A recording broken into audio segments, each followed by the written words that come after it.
Փաշինյանի ճառը մակում փաստորեն նախընտրական բնույթ ուներ, սակայն դա ուղղված էր ոչ թե հայ ժողովրդին։ Կես ժամվա մեջ նա ոչ մի խոսք չգտավ ասելու արցախահայ փախստականների, զավթված տարածքների, ռազմագերիների վերադարձի մասին։ Փոխարենը նա խոսեց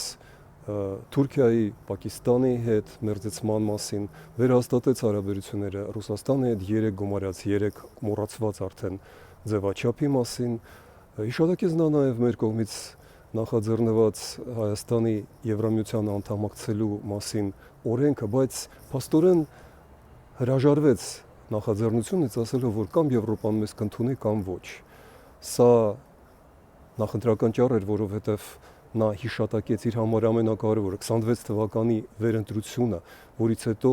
նա խոստացավ սահմանադրություն փոխել, որպեսզի հաստատի այդ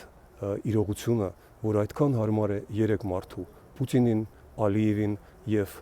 Էրդողանին։ Նրանցից է նա կախված իր վերընտրության